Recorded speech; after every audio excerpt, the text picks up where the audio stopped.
Di sebuah desa terpencil, terdapat sebuah rumah tua yang dikenal sebagai Rumah Angker Jembatan Tua. Rumah itu berdiri di ujung sebuah jalan kecil, dikelilingi oleh pepohonan besar yang tampak seperti raksasa kelam di malam hari.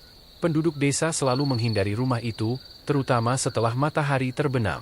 Mereka percaya bahwa rumah itu dihuni oleh arwah penasaran. Raisa, seorang mahasiswa arkeologi, mendengar tentang rumah itu saat melakukan penelitian tentang situs sejarah desa. Penasaran dengan cerita yang beredar, dia memutuskan untuk mengunjunginya meski diperingatkan oleh penduduk desa.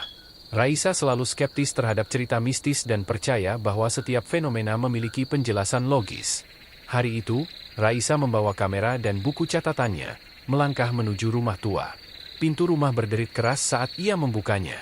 Di dalam, bau lembab bercampur dengan aroma kayu lapuk menyergap hidungnya. Rumah itu gelap dan penuh debu, namun Raisa merasa ada sesuatu yang memanggilnya untuk masuk lebih dalam. Dia mulai memotret ruangan-ruangan yang sudah ditinggalkan. Lukisan tua tergantung miring di dinding, dan lantai kayu berdecit di setiap langkahnya. Saat Raisa mencapai ruang tengah, sebuah jeritan nyaring tiba-tiba menggema di dalam rumah. Suaranya seperti berasal dari wanita yang sedang ketakutan. Raisa berhenti sejenak, mencoba meyakinkan dirinya bahwa itu mungkin hanya suara angin atau hewan liar. Namun, jeritan itu terdengar lagi, kali ini lebih dekat. Jantung Raisa mulai berdebar kencang. Ia memutuskan untuk mencari asal suara tersebut, meskipun nalarnya mulai terguncang. Dia mengikuti suara itu ke sebuah pintu kecil di bawah tangga. Pintu itu tampak seperti pintu gudang bawah tanah. Dengan tangan gemetar, Raisa memutar knopnya dan mendorong pintu itu terbuka. Bau busuk langsung menyerbu hidungnya. Dia menyalakan senter dan melangkah ke dalam. Di bawah sana, dia menemukan sebuah ruangan kecil yang penuh dengan barang-barang kuno, patung, perhiasan, dan buku-buku tua. Di tengah ruangan terdapat sebuah cermin besar yang bingkainya penuh dengan ukiran misterius. Saat Raisa menyorotkan senternya ke cermin itu, dia melihat bayangan seorang wanita berpakaian putih dengan wajah hancur berdiri di belakangnya. Jeritan panjang menggema sekali lagi, namun kali ini jelas berasal dari cermin. Raisa berteriak dan berlari keluar dari rumah itu tanpa menoleh ke belakang. Dia meninggalkan kameranya di dalam rumah, dan sejak saat itu, dia tidak pernah kembali untuk mengambilnya. Keesokan harinya, penduduk desa menemukan kamera Raisa di tangga depan rumah tua itu. Ketika mereka memeriksanya, mereka menemukan foto terakhir yang Raisa ambil, sebuah bayangan wanita di cermin yang menatap langsung ke arah kamera dengan senyum menyeramkan. Rumor tentang jeritan dari rumah tua semakin menyebar setelah kejadian itu, dan tidak ada yang berani mendekati rumah tersebut lagi. Raisa pun tidak pernah membicarakan apa yang terjadi malam itu, namun setiap kali dia melewati desa itu, dia bersumpah mendengar jeritan samar dari arah rumah tua tersebut. Setelah kejadian di rumah tua itu, Raisa mencoba melupakan malam menyeramkan yang menghantuinya. Namun, semakin keras dia berusaha, semakin kuat ingatannya terhadap bayangan wanita di cermin itu. Malam-malamnya dipenuhi mimpi buruk, jeritan yang menggema, tatapan dingin dari sosok wanita, dan perasaan seolah-olah dia diawasi. Suatu hari, Raisa menerima telepon dari salah seorang penduduk desa bernama Pak Banu. Pria tua itu adalah penjaga arsip desa dan dikenal sebagai orang yang tahu banyak tentang sejarah tempat tersebut. Pak Banu mengaku menemukan sesuatu yang mungkin menjelaskan apa yang Raisa alami. Rumah tua itu dulunya milik seorang janda bernama Nyi Laras, kata Pak Banu melalui telepon. Dia dikenal sebagai dukun yang hebat, tapi ada tragedi besar yang menimpanya. Anak semata wayangnya meninggal secara misterius, dan sejak itu, dia menghilang tanpa jejak. Raisa, meski masih trauma, merasa terdorong untuk mengetahui lebih banyak. Dia setuju untuk bertemu Pak Banu di balai desa keesokan harinya.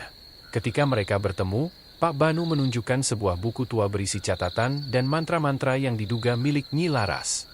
Salah satu halaman mencantumkan mantra pemanggil arwah dengan simbol yang sangat mirip dengan ukiran di bingkai cermin yang Raisa lihat di rumah tua. Pak Banu memperingatkan Raisa, cermin itu bukan sekadar barang biasa. Itu adalah media komunikasi Nyi Laras dengan dunia arwah. Jika kau melihat sosoknya di sana, berarti dia telah memanggilmu.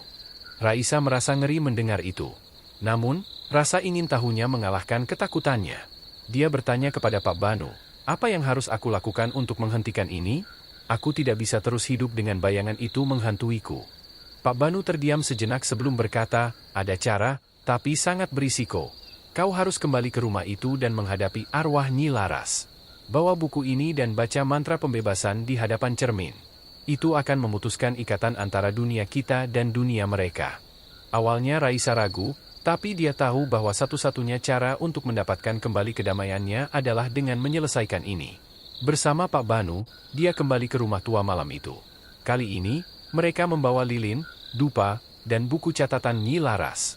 Saat mereka memasuki rumah itu, suasananya terasa lebih dingin dan mencekam dibandingkan sebelumnya. Jeritan samar mulai terdengar dari arah cermin, semakin lama semakin keras. Raisa menyalakan lilin dan berdiri di depan cermin besar yang dulu menghantuinya. Pak Banu berdiri di belakangnya, membaca doa-doa pelindung. Dengan tangan gemetar, Raisa mulai membaca mantra pembebasan dari buku Nyi Laras. Kata-kata mantra itu aneh, dan setiap kali dia melafalkannya, bayangan di cermin berubah.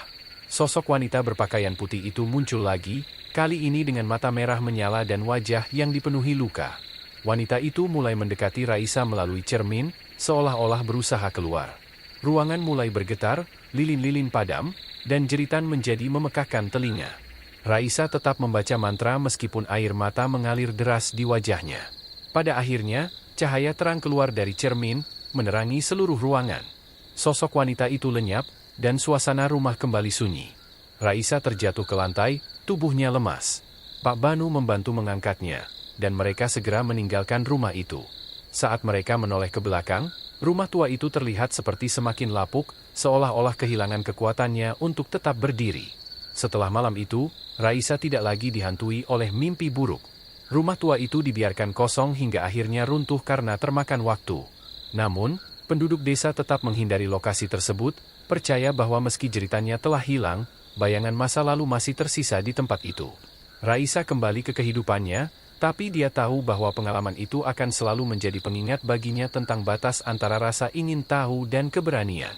Ia pun menulis kisahnya, memperingatkan siapapun untuk tidak mengabaikan kisah-kisah lama yang dianggap hanya mitos. Karena beberapa di antaranya, seperti yang ia alami, ternyata benar-benar nyata. Setelah rumah tua itu runtuh, Raisa merasa hidupnya mulai kembali normal. Namun, dia menyadari bahwa pengalaman itu telah meninggalkan bekas yang mendalam. Meski mimpi buruknya berhenti, ada perasaan aneh yang terus menghantuinya. Rasanya seperti dia masih diawasi, terutama saat berada di tempat yang sepi. Beberapa bulan kemudian, Raisa mendapat undangan dari universitasnya untuk menjadi pembicara dalam seminar tentang sejarah dan mistisisme di pedesaan. Dengan berat hati, dia menerima undangan itu. Dia ingin berbagi pengalamannya agar orang lain berhati-hati saat berhadapan dengan hal-hal yang tak bisa dijelaskan secara logis. Saat menyampaikan presentasinya, Raisa menunjukkan beberapa foto yang dia ambil sebelum peristiwa menyeramkan di rumah tua itu. Salah satu foto, yang menampilkan ruang tengah dengan cermin besar, membuat suasana ruangan seminar menjadi hening. Beberapa peserta mulai berbisik, tampak bingung atau ketakutan. Seorang peserta mengangkat tangan dan berkata, "Bu Raisa, saya melihat sesuatu di foto itu. Di sudut kiri bawah, ada bayangan seperti tangan." Raisa tertegun. Dia memandang foto itu lebih dekat, dan benar saja, di sudut foto terlihat bayangan samar sebuah tangan yang tampak mencengkeram bingkai cermin. Dia merasa dingin menjalari tubuhnya, namun berusaha tetap tenang. "Terima kasih atas pengamatannya," kata Raisa sambil melanjutkan presentasinya. Namun, pikirannya terganggu. Sepulang dari seminar, dia memeriksa semua fotonya lagi. Kali ini dia melihat lebih banyak detail yang sebelumnya tidak disadarinya, bayangan samar di sudut ruangan, dan, yang paling mengejutkan, sosok wanita berpakaian putih yang nyaris tak terlihat di refleksi cermin. Ketakutan kembali menghantuinya. Dia menyadari bahwa meskipun cermin itu telah dihancurkan bersamaan dengan runtuhnya rumah tua, jejak dari sosok arwah Nyi Laras masih tersisa. Raisa memutuskan untuk kembali menemui Pak Banu, berharap dia memiliki jawaban atau cara untuk mengakhiri semua ini. Pak Banu, yang kini mulai tampak lemah karena usia, mendengarkan cerita Raisa dengan seksama. Dia menghela napas panjang sebelum berkata, "Roh Nyi Laras mungkin sudah terlepas dari dunia ini, tapi cermin itu bukan hanya sebuah benda. Itu adalah pintu, Raisa. Dan siapapun yang berinteraksi dengannya, seperti kau, mungkin masih memiliki ikatan yang tak terlihat." Raisa merasa darahnya membeku. "Apa yang harus saya lakukan, Pak? Saya tidak bisa hidup seperti ini terus-menerus." Pak Banu memikirkan jawabannya. "Ada satu cara terakhir. Kau harus melakukan sebuah ritual pembersihan. Tapi ini berbahaya, karena kau harus melakukannya sendirian di tempat di mana semuanya dimulai, tanah bekas rumah tua itu. Meski takut, Raisa setuju. Dia tahu bahwa ini adalah satu-satunya cara untuk mengakhiri semuanya. Di malam purnama berikutnya, dia pergi ke lokasi bekas rumah tua itu, membawa dupa, garam, dan mantra pembersihan yang diberikan oleh Pak Banu. Saat dia memulai ritual, angin tiba-tiba berhembus kencang, meski malam itu sebelumnya tenang. Suara jeritan yang pernah dia dengar di rumah tua kini kembali menggema di sekelilingnya. Tanah di bawah kakinya terasa bergetar, dan bayangan samar mulai muncul di antara pohon-pohon di sekitar lokasi. Raisa tetap melafalkan mantranya, meski tubuhnya gemetar. Dia menaburkan garam di sekelilingnya, membentuk lingkaran perlindungan. Saat dia menyelesaikan mantra terakhir, sebuah suara menggema di udara, suara seorang wanita yang berkata, "Terima kasih." Seketika, semua menjadi sunyi. Angin berhenti, dan suasana kembali tenang. Raisa merasa beban yang selama ini menghimpitnya perlahan-lahan menghilang. Dia melihat ke sekeliling, memastikan bahwa semuanya benar-benar berakhir. Setelah malam itu, Raisa tidak pernah lagi diganggu oleh bayangan atau suara jeritan. Dia kembali ke kehidupannya dengan rasa syukur yang mendalam. Pengalamannya membuatnya semakin menghargai batasan antara dunia nyata dan dunia tak kasat mata. Meski demikian, Raisa memutuskan untuk berhenti mengejar penelitian yang berkaitan dengan mistisisme. Baginya, satu pengalaman di ambang kematian sudah lebih dari cukup. Lokasi bekas rumah tua itu akhirnya berubah menjadi lahan kosong yang ditumbuhi rerumputan liar. Penduduk desa tidak lagi takut melewatinya, meski mereka tetap mengenang cerita menyeramkan tentang jeritan dari rumah tua. Bagi Raisa, itu adalah bab yang menakutkan, tapi juga penuh pelajaran hidup yang tidak akan pernah dia lupakan.